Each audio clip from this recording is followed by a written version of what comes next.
everyone. Happy Pride Month. It is somehow Pride Month. It is also LGBTQ Families Day, if you didn't know. So, a perfect time to have a special panel celebrating and recognizing 10 years of marriage equality. My name is Anna. I use she, her pronouns, and I am Family Equality's Associate Director of Archives, Storytelling, and Brand. And I am so happy to be facilitating tonight's discussion with some amazing panelists. We are joined by five outspoken change makers. Frankie Frankeny is the creator and director of the Just Married project, which is a book, a serialized podcast, a global Substack, and a docuseries telling the heroic stories of marriage equality. Frankie has been named by Entertainment Weekly as one of the 100 most creative people in the United States and has worked diligently in the fight for marriage equality as a director, producer, and creator since 2006. Emily Hecht-McGowan is the former Chief Policy Officer for Family Equality. Emily joined the organization in 2009 to establish the Washington, D.C. office. Over the following 8 years, she led the public policy team in federal, state, and local law and policy advocacy efforts, including increasing access to benefits and programs and services, as well as increasing legal recognition for LGBTQ plus families across the country. During her tenure with the organization, Emily orchestrated the drafting and filing of approximately 20 Voices of Children briefs, including 2 at the U.S. Supreme Court in 2013 and in 2015. Speaking of the Voices of Children briefs, we have Kinsey Morrison, an outspoken changemaker and advocate with LGBTQ plus parents, who joined Family Equality as the named individual in the Voices of Children brief, and Jim Obergefell, the named plaintiff in the landmark marriage equality case Obergefell v. Hodges. Jim is a speaker on LGBTQ plus equality and civil rights. He also co-founded Equality Vines, the first cause-based wine label to support organizations devoted to equality for all. Jim is president of the WebQ Board of Directors and sits on advisory boards for the GLBT Historical Society of Washington, D.C., as well as Family Equality. Jim is a past SAGE board member and a former Family Equality staff member. Jim also co-authored the book Love Wins and is a producer on the aforementioned docuseries Just Married. And last but certainly not least, we have Luce Remy, who is currently the Vice President of Public Policy for Family Equality. In this role, she focuses on expanding Family Equality's ability to provide the needed information and advocacy for LGBTQ plus families, heterosexual families, and every family. Luce began her career working in human rights advocacy and grassroots capacity building, including work at the United Nations, and work with organizations in both the private and public sector to lead federal and state advocacy efforts and strategic planning.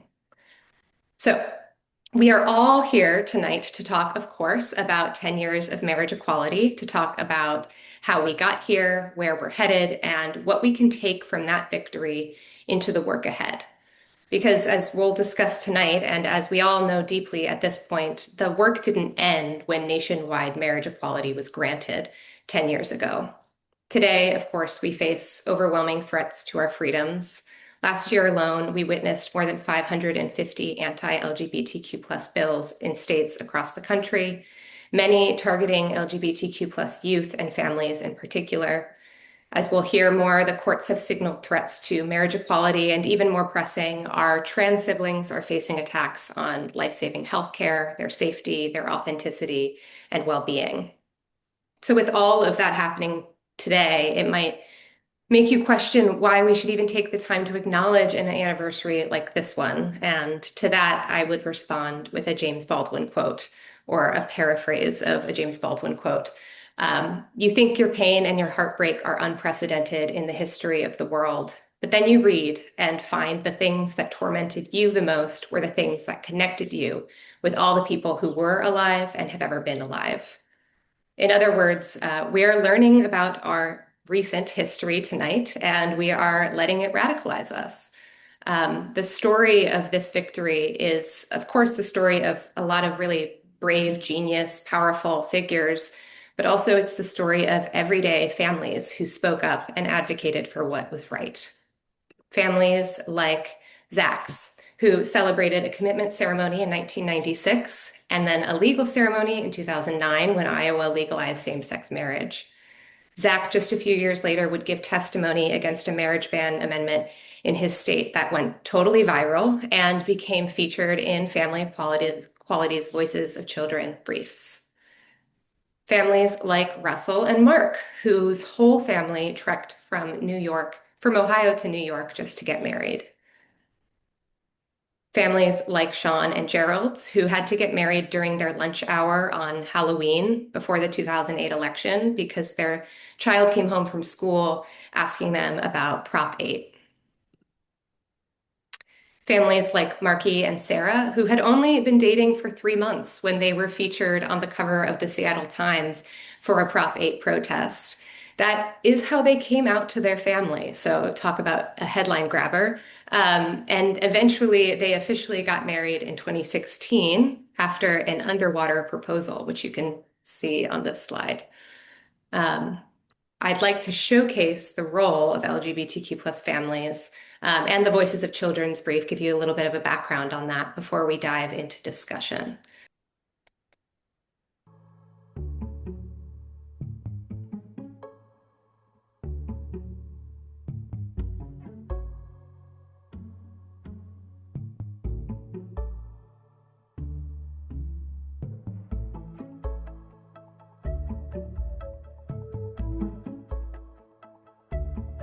I mean, this was January, right? Like mid-January or something.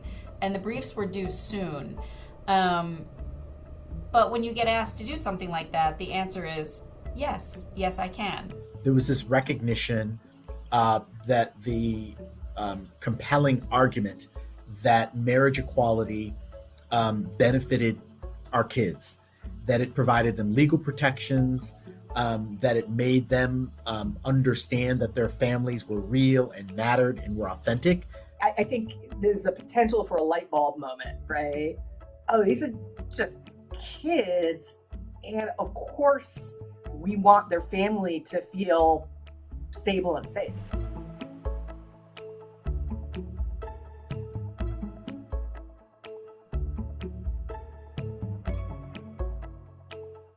I hope this email finds you doing well. I wanted to reach out because we are in urgent need of your help. We've been asked to submit a Voices of Children brief, 7th Circuit Court of Appeals. I was able to be part of the National Supreme Court case for marriage equality. I co-signed an amicus brief to the Supreme Court in support of marriage equality on behalf of all children of queer parents in the U.S. We had an inexhaustible supply of families across the country who were willing to stand up, who were willing to participate in public interviews, to be included in amicus briefs, who were willing to write letters. When we asked folks to do this, let's remember that not all of our families felt safe in every part of our country. So it was a very brave and courageous thing for them, willing to stand up with their families and be counted. I didn't have any idea what it would mean when we filed it. The goal was to pull at heartstrings, and we did that. We provided a voice of the human side of the issues. It wasn't just about what was fair in tax law or, the voices of those kids talking about how this impacts their lives.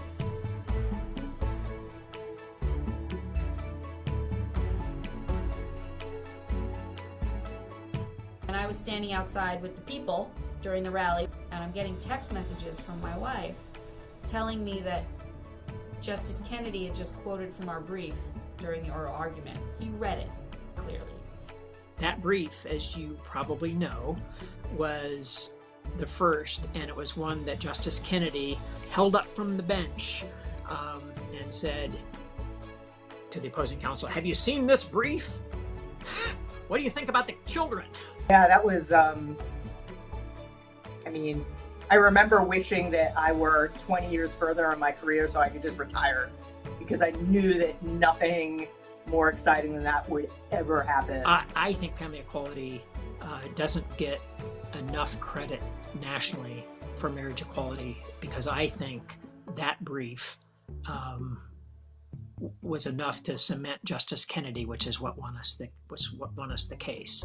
And all of a sudden, every case that was making it through its way to the courts, people were asking us for voices briefs.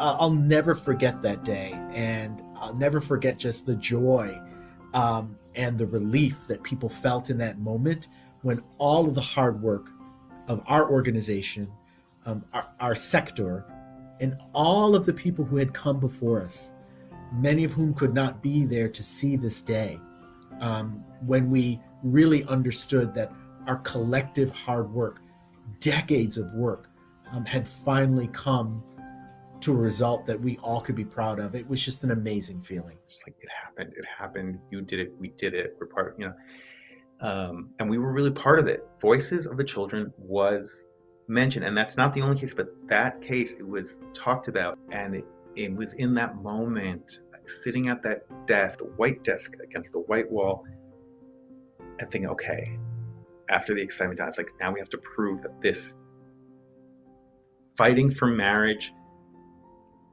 gives us more tools to fight for more. I knew we would win because we were right. We were right on so many aspects. We were right on the law. We were right. We deserved to win.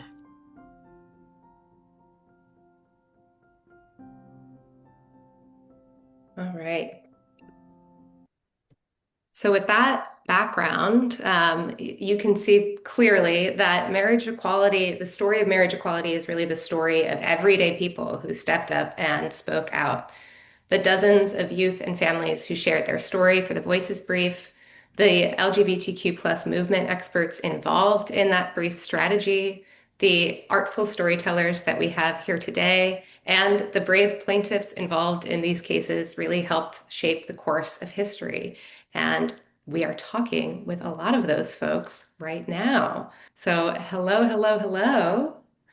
I am excited to kick off the discussion, but I also want to open up the floor for Q&A. So people who are attending, you should be able to access the Q&A. You can pop some questions in there. In the meantime, we can go ahead and get started with some questions that I have for you, because I have a lot of questions. I would like to start with our storytellers. Kinsey, you were the named individual in our Voices of Children brief, and Jim, as the named plaintiff in this case, your story has changed the hearts of millions and also shaped history. So what inspired the two of you to share your story on such a national level? Go ahead, Kinsey. Well, hello, everyone. It is so wonderful to be with you. I feel like I am meeting some of my heroes and also getting to see some people that I met through this case 10 years ago. So Tanya and Kim, I see you in the group as well. Great to get to connect with you all, and Emily. I can't believe it's been 10 years, but about 10 years ago when I was 18 years old and my sisters were 16 and 12, we worked together to create a video that talked about our family. I live in Kentucky, so I always assumed it was going to take us a little bit longer to catch up with the rest of the country on marriage equality, but I think we always inherently had this sense that if people understood that our family was maybe not as different as they thought and got to know us as real people through video or in person, that would open their minds and change their hearts a little bit. And I think that's probably pretty intuitive to all of us. But I think what changed for me in sharing my story and my family's story through this process is I went from trying to convince everyone that we were just like you to accepting and recognizing that LGBT families like mine, I have two moms, are different in some key ways, but that doesn't mean that we are not equal. And I think that was what was so impactful for me about working with family equality and so many of you, is it gave me this pride in who we are and changed my outlook from thinking that every time I told my story, I needed to prove that we were not different at all, to sharing the ways that we were different and that made us strong and special and something to be proud of. So I'm so grateful for how that has impacted the rest of my life. And I'll tell you all one just quick specific story of how I feel like having two moms influenced me in a really positive way. So my sister just had a baby. And so this past weekend, we were building the nursery for her son in Kentucky at my mom's house. And so we were waiting on the flooring guy to come, but he was an hour late. And so my sisters and my mom look at each other and we say, you know what? We don't have to wait for him. We're just going to tear up the carpet ourselves. So we tore up our whole carpet, saved a couple $100. He came in and installed the hardwood once he finally got there. But if that is not, the child of two moms, I don't know what is, because we always have been raised to, not wait on a man necessarily, believe that we can do, anything else that anybody can. And I've seen both of my moms in leadership roles my whole life. And so maybe we're not just like everybody else, but that's something I'm pretty proud of. Well, and for me, the short, easy answer is, why did we decide to tell our story? My partner of 21 years and my husband of 5 days was dying of ALS. And we wanted his death certificate to be accurate, to say that he was married at the time he died. And honestly, I really have to credit an amazing civil rights attorney, Al Gerhardstein. He reached out to us when he read about us in the newspaper and said, "You guys have a problem, and I would like to come over and talk to you about it." So we had this incredibly brilliant, kind attorney come to our home and explain that when John died, Ohio would say he was unmarried on his death certificate, and they would not list my name as his surviving spouse. And he also told us that as he read our story, it fit what he was looking for, because after the Windsor decision struck down the Federal Defense of Marriage Act, he put his entire office to work on taking that decision apart to find out how can we use the Windsor decision to attack these state level defense of marriage acts. And in his mind, all he could think was, we need the right plaintiff, the right plaintiffs, the right story. And he's told me so many times, and I've heard this from other people, other plaintiffs in the case and other people, that John's and my story was the right story because it was a story of love and loss. And most people can relate to that. They can relate to loving someone and they can relate to losing someone they love. So for us, I don't know that we ever necessarily thought, oh, we're going to tell our story. I know that was there, but it was more of, this is what we can do to tell our state, remind our state that we exist. We deserve dignity. We deserve respect. And that was really what drove us. And the fact that we had this emotional story that people could connect to just made it all that much better. I appreciate you both sharing that. And I feel like what is interesting about that is you both are speaking from a place of like, we deserve, it's not about I'm going to share my story. It's that my story deserves to be heard. Like my family deserves to be respected. I think that like understanding your own self-worth and your family's self-worth, even if people are telling you that you're not deserving of those things, is the kind of the driving force there. Frankie, through your Just Married project, you're sharing countless stories like these stories. I am curious what inspired you to start up that project, and if you have any particularly impactful stories that you'd like to highlight. Okay, hi. Thanks for having me here. Well, I began this project in 2004. Gavin Newsom, the mayor at the time, had opened up the city to marriages for all of us.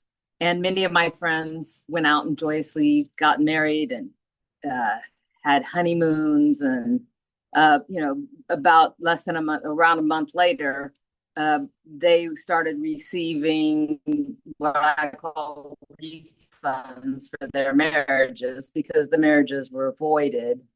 And that was, I heard all of their stories and the joy, then the pain. And at the same time, Hillary and Julie Goodridge had just won the right to marry in Massachusetts, and that was joyous for all of us. I had been keeping up with that, but I think the combination that these stories matter, and that it's truly only stories that ever change anything, I think, in the world. And so I started fighting for marriage equality with my partner at the time. We were one couple courting marriage equality. That was the beginning of JustMarried. And then I just continued to collect stories, and the hope was that this would become a celebration for the 5th anniversary of marriage equality in 2020, and COVID sort of put a snip into that. But I believe, this is all coming out at the right time when our community needs it most. So that's sort of how it started and where it is. But as far as stories go, it was really hard to reduce these down for the book. We'll be able to have more in the podcast and such, but it's over 7 decades of our brave history, beginning from people who were just brave enough to take a photo of their relationship, so that we knew, 100 years later that they existed, that they were always there. And the stories go through in the book through 2024. That's as far as we were able to get. We had to ship to print. Podcast continues through today. The stories are all amazing. I mean, it was hard to choose. They're not all court cases. A lot of them are, but what they all share in common are the fact that they all sought the dignity that came from actually being able to be a legal family. And so, I mean, Hillary and Julie Goodridge's story is amazing because they gave up so much trying to be the perfect family in the media, so that they wouldn't ruin anything. They couldn't give the media anything to to dig into us with in the movement, and that ended up costing them their marriage. But they're still together. They raised Annie. There's just such a beautiful story.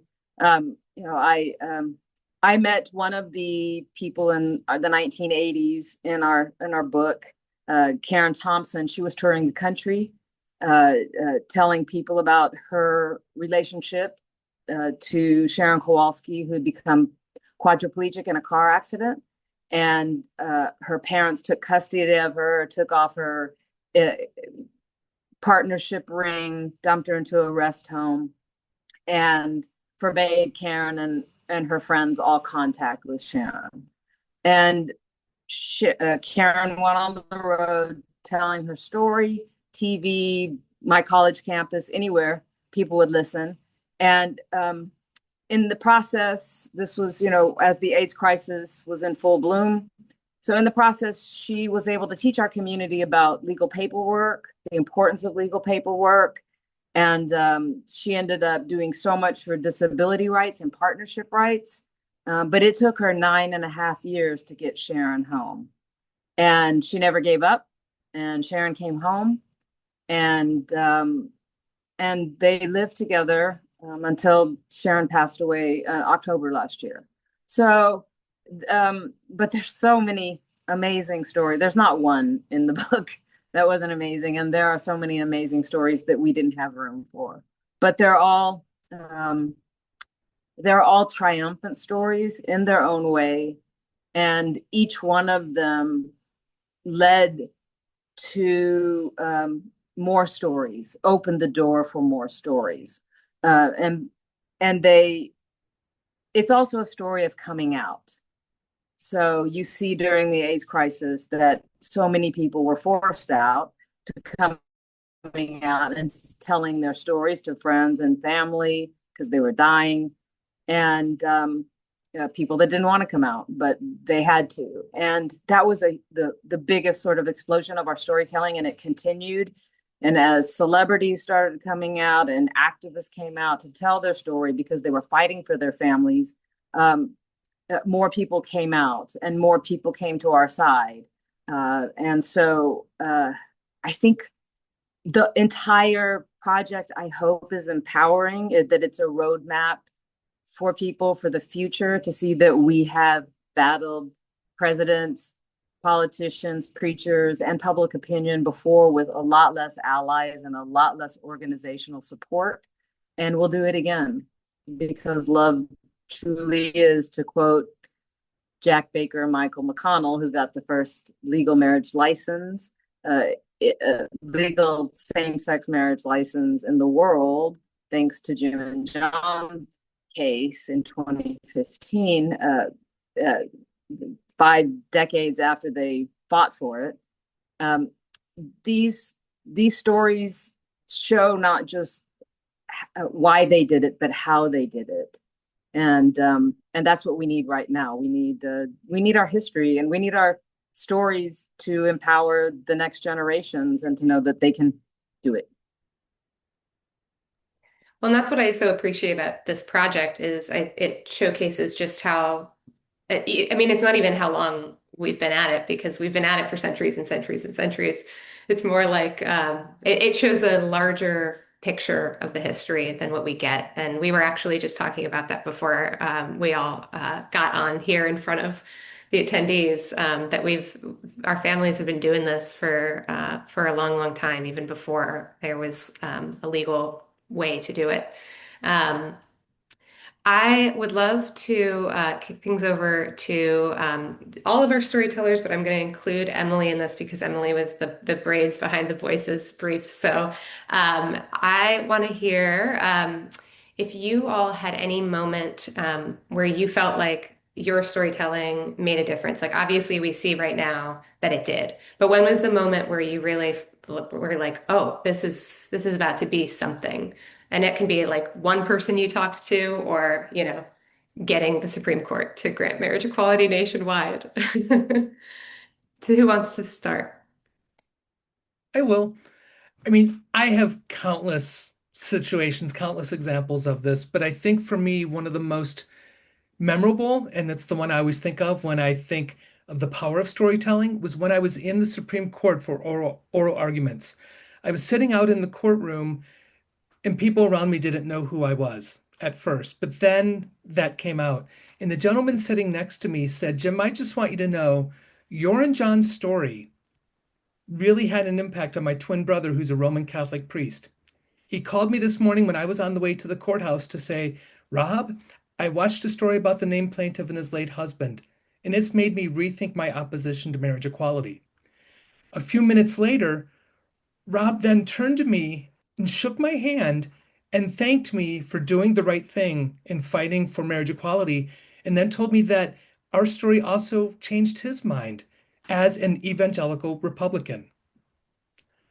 So that's the moment I think of when it really hit me over the head. Stories and storytelling really do change hearts and minds. Because here was someone who was an evangelical Republican telling me our story changed his mind.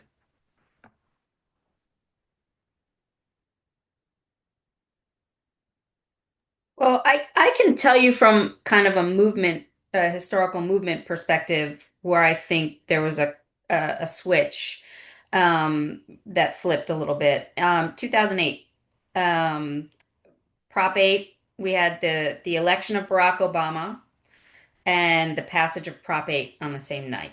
So, from my perspective, sitting in my little condo with my not yet wife, and our friends who had done a lot of canvassing that day, we were watching the returns come in, and we knew, Virginia went blue, which is where we had been all day. I was living in the district at the time.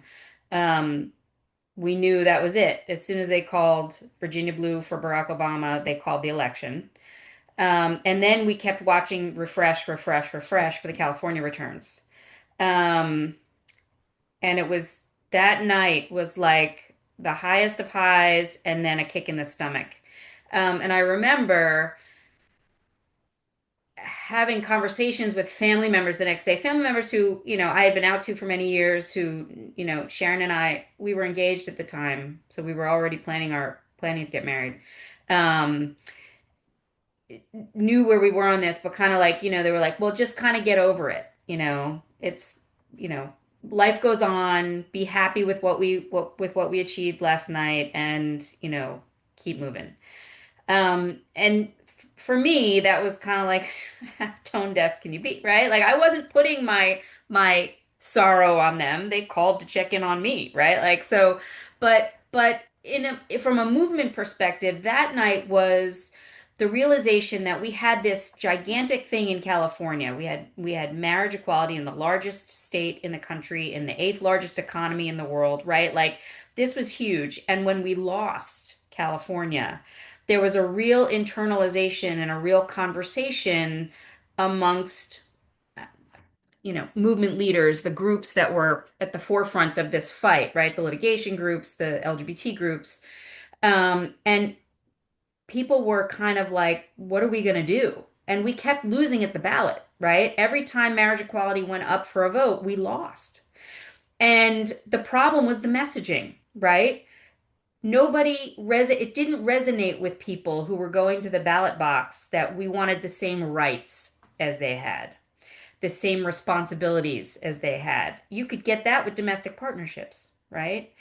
That didn't move people. It didn't inspire people. When you started telling, and for a long time, you could ask 10 different people why we were afraid to tell stories of parents and kids, and you'll get 10 slightly different answers about it. And I could give you my opinion, but I don't think it matters. People were afraid to put families front and center in this conversation. They thought the rights and responsibilities argument was the best way to go, right? And for decades we kept losing, right? So it was this 2008 was that switch where the movement realized we got to do something different here because we're not breaking through. And it was then that we started putting real families, real stories. Jim, you had a perfect case because it was very simple, right? You had a thing that you were denied by law, and your story was one that I venture to guess 99.9% of the people who heard your story knew that that outcome for you was not the right outcome, right? There was something wrong with the law that forced you into that position with your husband when he died. Same thing with Edie Windsor. People people knew that wasn't the right answer.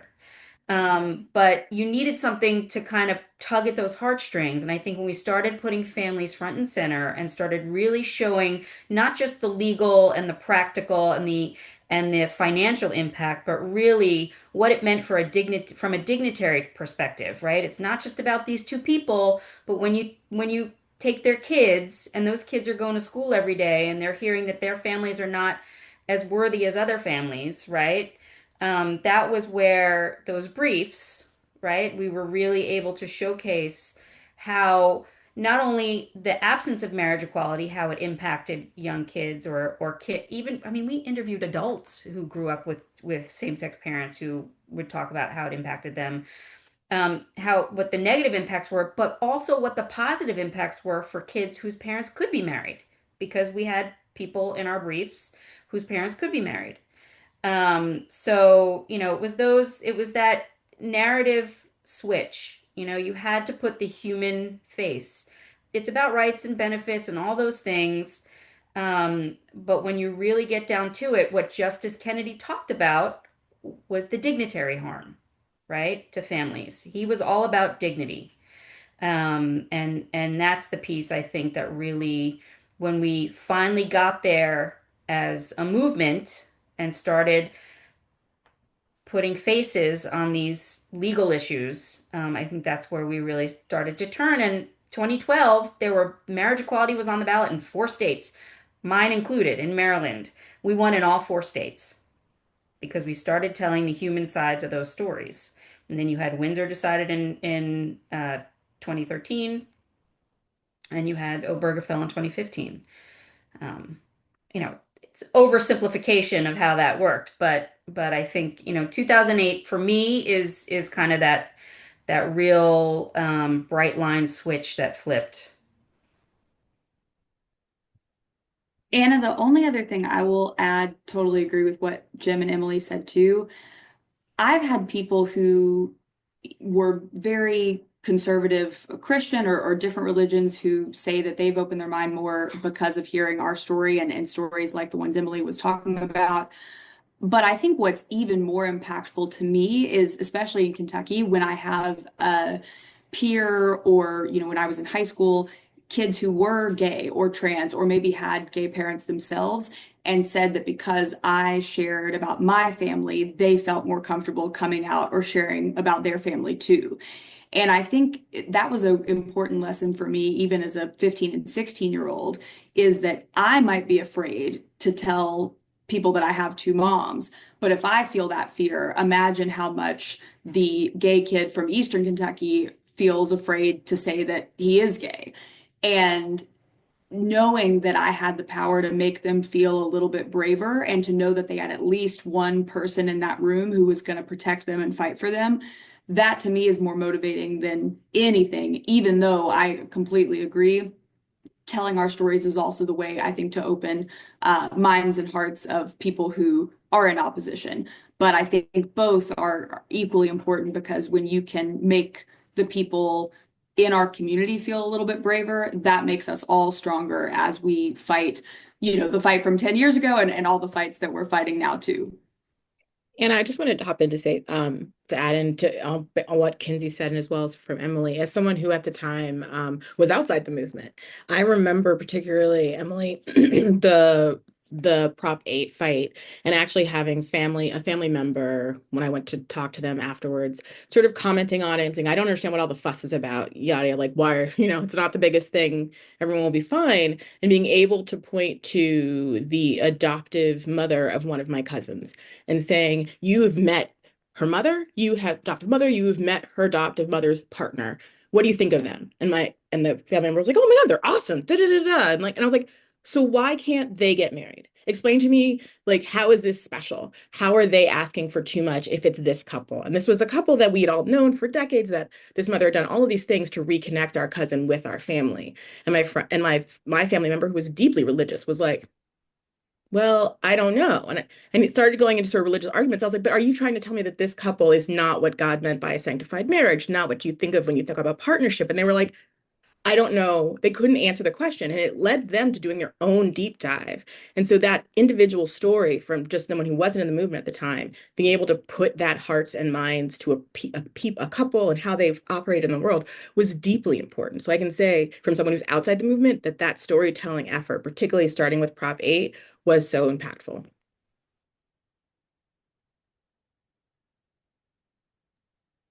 Yeah, I think I spoke with Catherine Keating, who you saw in the video, who provided the legal counsel for these briefs. And she was really pointing out that it was like a wave. Like if one person came out and then talked to their neighbor, that neighbor then knew someone in their life who was gay and their mind changed. So the more and more people would share, the more and more those neighbors, like it doesn't take, Justice Kennedy, although it that mattered a lot. It takes your neighbor and your uncle and those people who are calling you up and saying, why does this matter? What's all the fuss about? Those little conversations make all the difference. Yeah. Luce, I would love. I think Kinsey referenced the fight 10 years ago and the fight we're fighting today. And I thought that would be a good time to ask you, as our chief or our vice president of public policy, where are we at with the status of marriage equality today, 10 years later? Yeah, give us an overview.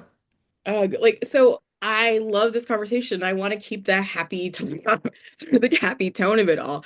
I think we're in like one of those crucible moments when it comes to the status of marriage. Jim and Emily and Kinsey and Frankie have done so much to get us here. And where we are is, I think we have seen the fruits of our labors, but then we're now seeing the backlash to the fruits of our labors, the backlash to actually being so effective at telling a really compassionate and compelling story. And so what we're seeing is we are seeing in states a lot of both state and federal pushback to what we've done. We got some progress, particularly with the Respect for Marriage Act, which sort of removed the last sort of remnants of DOMA in defense of marriage, and so that we were able to see something. But that really was in response to what happened with Dobbs and the fact that the Supreme Court was willing to engage in this new argument. That really did put so many things in jeopardy. And since then, what we're seeing is that we really can't rely on the federal courts the way we had always historically, not just even within the movement, but within, I would say, the whole civil rights apparatus, as the federal courts and the federal system being the backstop on the worst instincts of state policy as well as individuals. And without that sort of guarantee of the courts or even the federal government as a large employment institution creating policies and procedures, we now need to frankly, go back to the states. And that is, I think it's about a localized fight. But at the same time, we're seeing the ramifications that were happening when in the movement for marriage, where we had a lot of state mini domas. We have a lot of state legislatures who still have books, who still have statutes on the books. I think last count, I had like 28 states that still have, 25, more than 20 states that still have constitutional amendments, and about 20 who still have regulatory ones. We still have to go back. I like to say the zombies are out there. And so particularly in the post-Dobbs atmosphere, we really are going back to the states and saying, where you have the community, where you have the apparatus, let's repeal all of those constitutional amendments. Let's repeal those statutory bills. And so that way we can guarantee this going forward, and we can really use the Respect for Marriage Act. But I mean, on a positive note, we're also seeing a lot of good things. There has been a lot of movement around parentage rights, because with marriage, I mean, in a very sort of procreative function, we tend to view marriage as the creation of a family and therefore children. And so we've been doing a lot of work in family equality around pushing for parentage, so updating people's state codes, federal laws as well, to make them more respectful of the diversity of families, robbing for second parent adoptions, step parent adoptions. Also making it easier for families created through using IVF and surrogacy to be easier paths to parentage and establishing their legal rights. One of the things we're seeing is if marriage gets really further undermined, it's going to immediately impact those families and how they can connect with their children and the legal protections that are important to kids. Simply like what the Voices of Children brief was about, was talking why marriage was both a dignity argument, but it was also a legal security argument. We view parentage in the same way, making sure those parentage rights there are both a dignity for the child as well as legal security for the child. So we're moving forward in that area, but there's also some tensions. So it's a mixed bag. Yeah, I'd love to jump in also. I mean, that's an excellent point. And I mean, even after marriage equality, because we knew what could come later, we always advocated for securing parental rights, getting that court adjudicated, parentage, whatever it was, whether it was an adoption and a parentage order, etc. And look, I'm not going to discount the time we are living in. I'm not going to try and tell folks that it's not unprecedented, overused word these days, or extraordinary for the cruelty that we see and the regressive policies and conversations and rhetoric that we're hearing. I don't want to minimize that, but I also do, as as a veteran of the movement who's been around a few decades at this point, progress isn't linear. It's not linear in any movement, and it certainly isn't linear in this one. After the Goodrich decision in 2004, we saw DOMAs pass across the country, right? Unprecedented numbers of states were passing constitutional amendments and laws that banned marriage equality, same-sex marriage, at the state level. So, we in the civil rights movement has seen many versions of nonlinear progress. You go forward, you move back, you go forward, you move back. We have resilience and muscle memory. And those things will always be present. You will always be fighting against people who are trying to deny you your truth, your access. I don't know what it is inherent in the human spirit, or maybe it's just an American kind of trait where progress for one community is unnecessarily threatening to another community or other communities. but it is not new here. We've seen it in the women's movement, civil rights movement, gay movement, the LGBTQ movement, all across. What I will say is that even with all the pushback or whatever rollbacks we do see, you can't put the genie back in the bottle. Like you just can't. You can't take away what I've experienced as a human being married to my wife and what my kids experience is in their family and what our community's experience is and how we engage with it and how, trans kids going to school and people learning about them. Like you can't put those things back in the bottle. It doesn't make it any less harmful when the rhetoric is so cruel and nasty, and specific, right, to your identity, but you can't take it away, right? There are certain things they can roll back, whatever they want to roll back at the courts, the state level, the federal level, but you can't take away what we already know to be true is that we exist. We're not going anywhere. And we're going to keep fighting until we reach what we need to reach, right? So, again, I don't want to wash away the time we're living in, but I do want to remind us that we have been here before, and we keep clawing back. So we continue to do it. It gets exhausting. I will, especially when you feel like you've been here before. But we keep going and we keep moving forward because we have to, right? Yeah.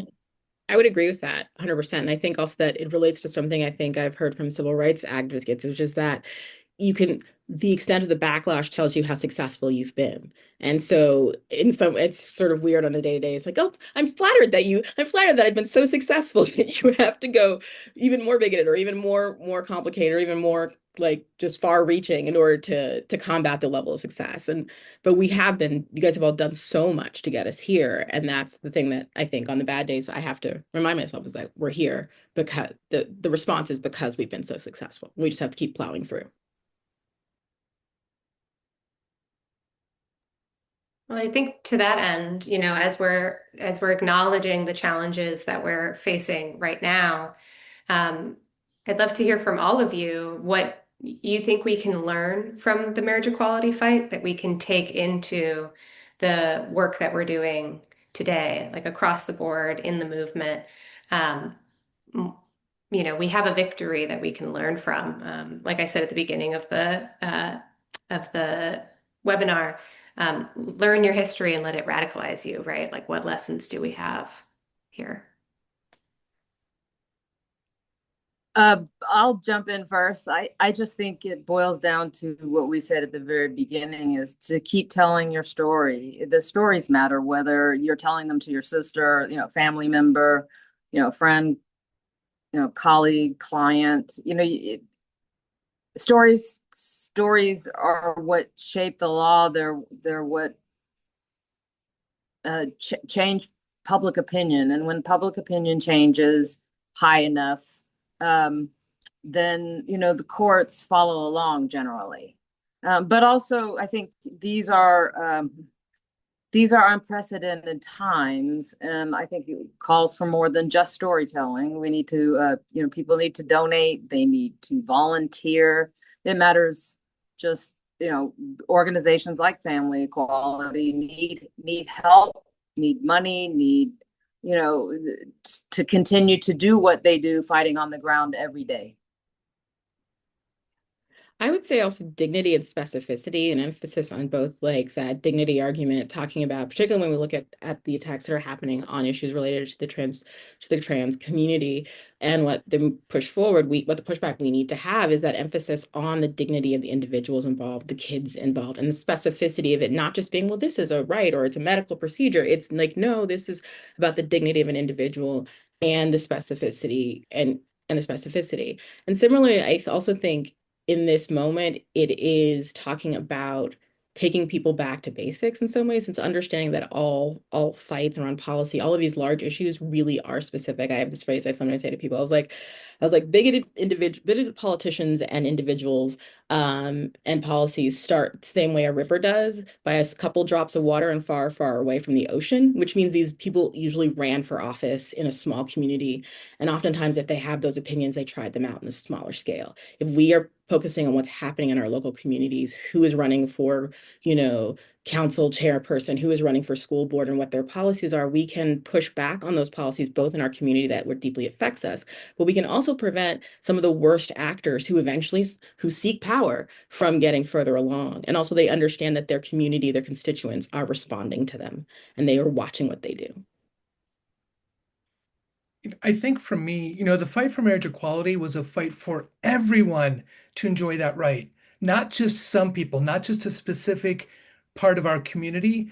And it was a fight for people who there were people who thought, I'm never going to want to get married, but it was still a fight for them to have that ability, to have that right. And I think we need to apply that to all of our fights for equality right now. We need to be fighting for everyone because our community, our beautiful queer community, includes every marginalized community. So I look at the marriage equality fight and I think, okay, here's a great example where we fought for everyone, even for people who weren't necessarily going to use that or take advantage of that right. We need to be fighting for everyone, not just the people who look most like us. So that's what I think of when I think of the marriage equality fight and where we have a challenge and an opportunity in our current fight in our nation. We've got to fight together for everybody, not just our particular part of the community.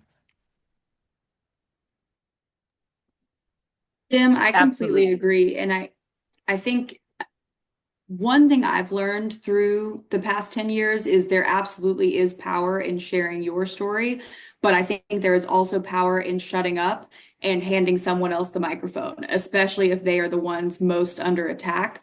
And 10 years ago, I felt like my story was really, really crucial at a turning point in Kentucky. And to some degree, I think it's still powerful, of course, but right now it's trans kids who are deeply under attack in our state, and the legislature is just completely obsessed with attacking who they might feel like is the most vulnerable and who cannot fight them as much as maybe they think married gay couples could or gay families like mine. And so I think I always try to challenge myself in my role of what can I do to encourage them, to protect them, to share their stories. And it's not all about me, but as Jim said, it's all about us. And we only are going to rise and succeed together as we protect each other, no matter what the fight is. And Frankie, I think I accidentally cut you off, so I'm turning it over to you. Oh, no, you didn't cut me off. I think I'm done. I've said what I have to say, except for I don't think I said vote, register and vote.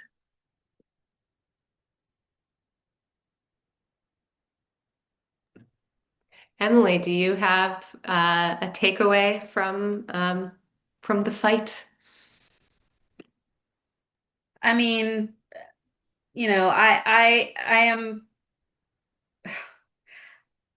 I came back. I think we talked about this when we spoke initially. I stepped into this particular piece of the work right after I came back from parenting leave with after having my now 12-year-old because she was born in 2012. I was pregnant and doing speaking engagements on behalf of the ballot initiatives in Maryland. My wife and I was waddling around to all these places where we were, talking about why it's important. And I remember we went around actually with a dreamer. We presented many times. We were working with an organization that's local here, Jews United for Justice, and they had two ballot initiatives they were focused on. It was the DREAM Act in Maryland and marriage equality. And the dreamer we were traveling around with happened to also be gay. So we were, presenting, doing our road show at various house parties and other events. Imparting on folks why it was important to us in that moment as we were expecting our first child, and I go back to when I called my mom and told her Sharon and I were engaged, right? And I called her and I said, and my mom had her own journey, probably has revisionist history a little bit, but she had her own journey when I came out, and I came out in my early mid 20s. we had this whole conversation about we had gotten engaged and this and that, and where could we get married? And we couldn't get married in DC, which is where we were living, because they weren't issuing marriage licenses yet because we had lost, the latest ballot initiative. And we couldn't get married in New York or New Jersey because neither one of those state legislatures had passed marriage equality or had it as a result of a court ruling yet. So the only places we could get married were Massachusetts, Connecticut, and Iowa. I was all for the Field of Dreams wedding. Sharon wasn't a fan. So we went to Massachusetts. Sharon clerked for a judge up there who married us. But this conversation, and my mother was like, well, she's like, now we get to plan a wedding, and I know how to do that. And I was like, that is the quintessential like reason why the word matters, right? It's not just about, it is about what is inherently encapsulated in that word, right? It is the meaning and the thing that everybody knows what it means, right? And what happens next. And if I had gone to my mom and said, we now have to plan a domestic partnership ceremony, like she would be like, I don't know, what is. So for me, the journey between kind of that moment, coming back from parenting leave, and my daughter was very little, to this moment where she has never, my kids, I have two now, a 12-year-old and an 8-year-old. They've never known a world where their parents weren't married. And I hope they never have to, right? They live in a house with two lawyers, so we talk about all the things that happen in the world on a slightly sanitized way. But my takeaway is that we're going to fight like hell to keep what we've got, and we're going to take the bad stuff one thing at a time.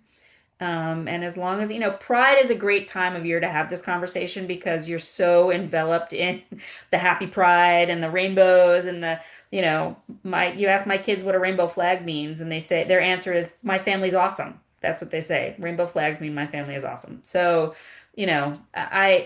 pride is kind of one of those, moments where you're just kind of like, we're part of this big, beautiful, gorgeous, diverse community.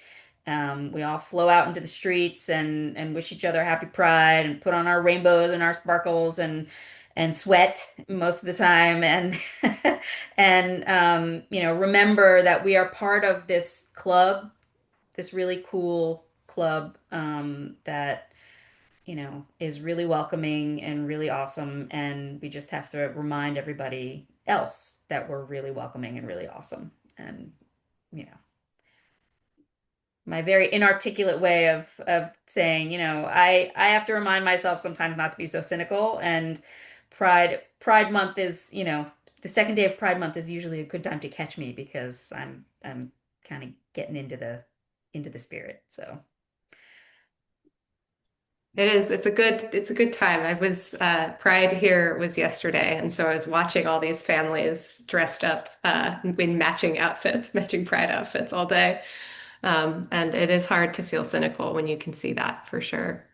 We are at the top of the hour, so I just wanted to share a few links and a few reminders as we close out. First, if you couldn't guess, storytelling is a big part of the work that we do, and you can share your story. I've shared a few links in the chat, and you'll get these links, I think tomorrow in a follow-up email, but please join us at one of our virtual storytelling circles or share your story asynchronously. Keep an eye out for that video and those family stories I shared at the beginning of this call. That will be up on our website by the end of the month, just in time for the anniversary. And then if you're curious about Frankie and Jim's work, Love, the Heroic Stories of Marriage Equality is available to purchase, and you can listen to the serialized podcast. Everything you need to know is at justmarried.us. And the book sales benefit family equality. So it's a good read and a good cause, which is my favorite kind of book.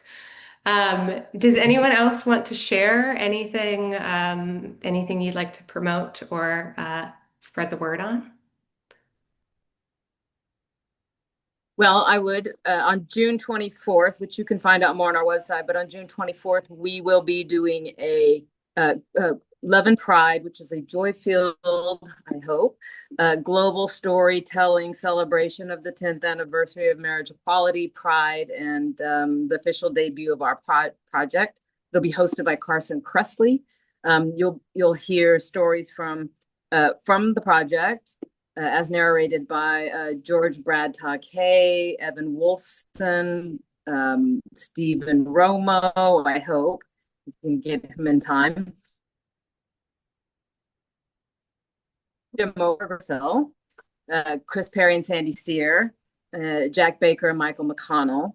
And we'll be introducing the podcast and the book, and people can sign up for watch parties. And if they can do a free event, or if they want to do a ticketed one, the funds that we raise go to our free book program, reaching hands and hearts ready to be empowered via organizations like Family Equality and many others.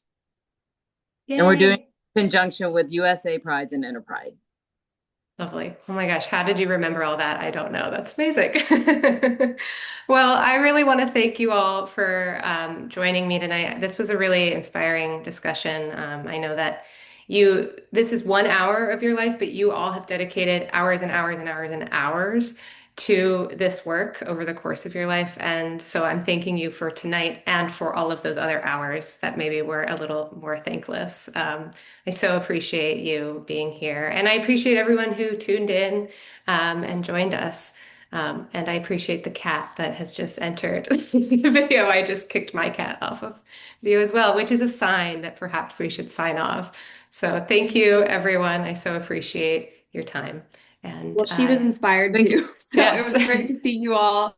She just had to be a part of it. So hello. She has a story to share. Exactly. So wonderful to see you all. And thank you again, Anna, for organizing. Yes. Thank you. Thank you, Anna. This was great. Really enjoyed it. Thank you all.